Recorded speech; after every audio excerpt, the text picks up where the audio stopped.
This pretty much sums up a lot of the negative comments that I was getting about the comparison from Costa Rica to Panama.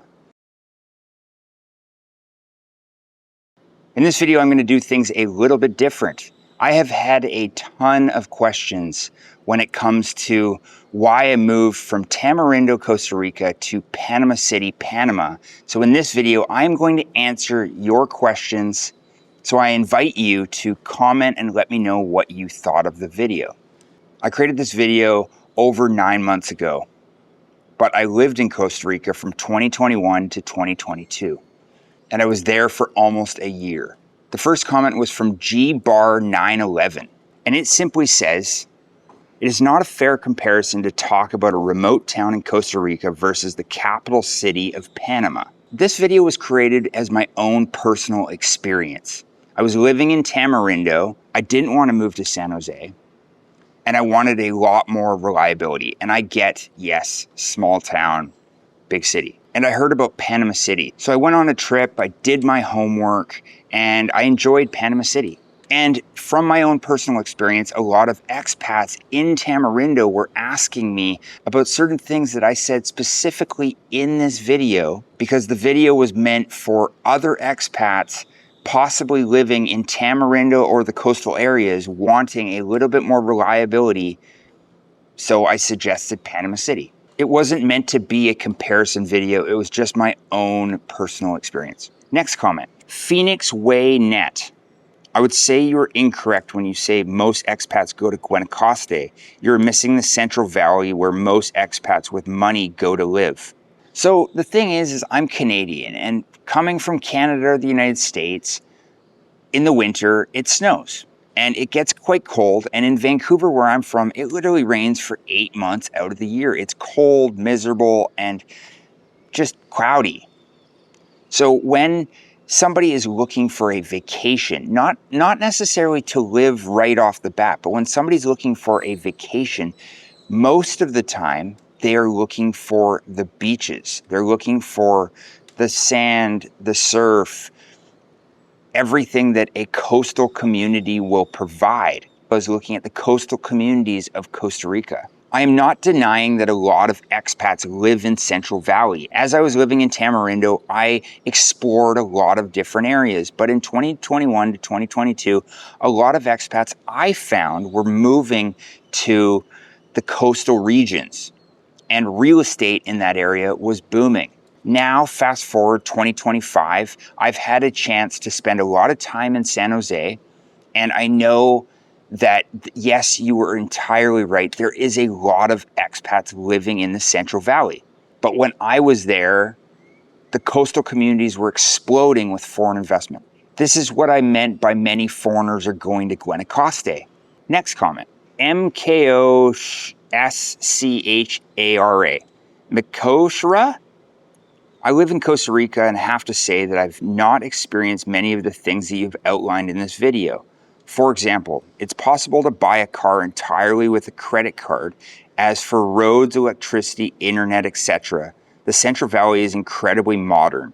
You would have done much better living in Escazú, but now you're in Panama City. Disfruta." So when I moved to Costa Rica, it was at the height of COVID. And so money was a little bit tight. I was a digital nomad, basically starting a new career, and moved to Costa Rica to look for other opportunities. So since money was a little tight, I had to do things on a budget. And at that time, automobiles in Costa Rica were incredibly expensive. Now they've reset themselves a little bit. At that time, used vehicles were going for 2 or 3 times. I didn't want to buy a new vehicle on a credit card, knowing that the Costa Rican roads outside of the Central Valley, like the coastal regions, unpaved roads, going through rivers, etc., I would have just basically destroyed the new car. So that's why I didn't buy a new car. I wasn't going to put it on a credit card, and I was a little bit tighter on cash. So I just basically bought something used, and therefore I couldn't buy it with a credit card. Next one.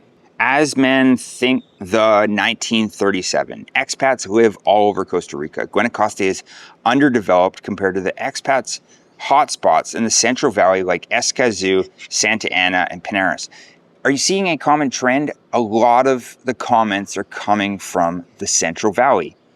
And yes, I've done other videos since this video to help with this topic. I've done videos on San Jose versus Panama City. Oh, and I really enjoyed San Jose. La Fortuna to Boquete and Bocas del Toro to Tamarindo. Next comment, Banksy 2022. I live in Boquete. Panama's 4 years. Most ATM limits are $250. But our Benissimo Bank allows $500. You can do 2 transactions per machine per day.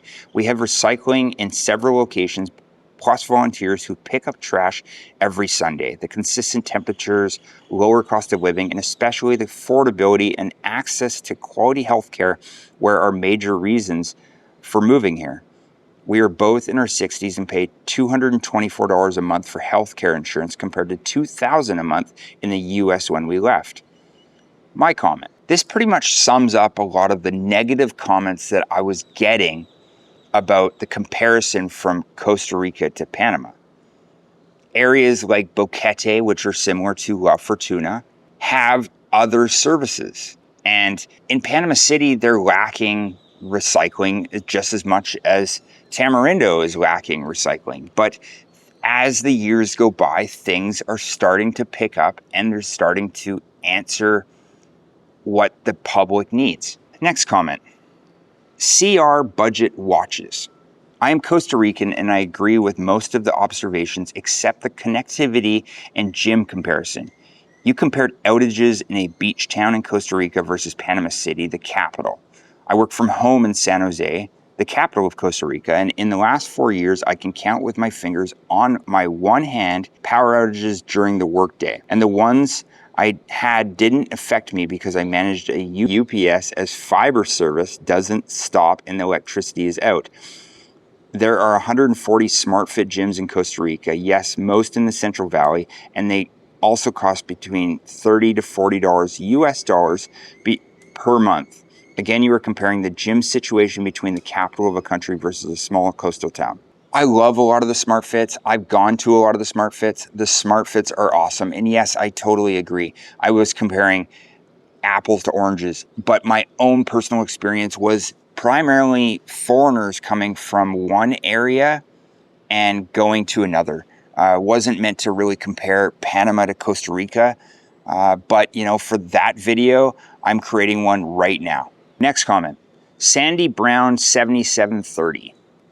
The second comment you mentioned was most of your money, car, housing problems could be solved. For example, 10 minutes ago, I withdrew $1,000 US dollars from a Tama's Auto Mercado and paid $3 in fees for it. Did it for years. Not a single time had a problem. But I do agree about food, variety of taste, housing costs, infrastructure. Though it has improved in Tama dramatically and business culture, Panama wins no contest. So my question or comment to this would be, what card are you using?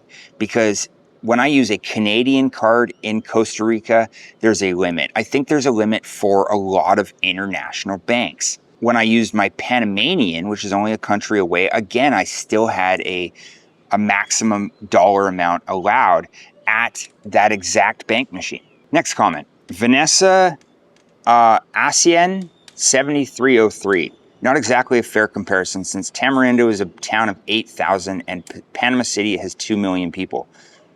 Yeah, totally agree. That is why I created a video comparing Costa Rica to Panama right here. So please watch it, subscribe to the channel, and let me know what you thought of the comments. I am paying attention to your comments and I will do future videos like this. So please engage with me, ask me questions. I'm here to answer them. If you are looking for anywhere to live within Panama, Costa Rica, or the rest of Latin America, thank you for your time.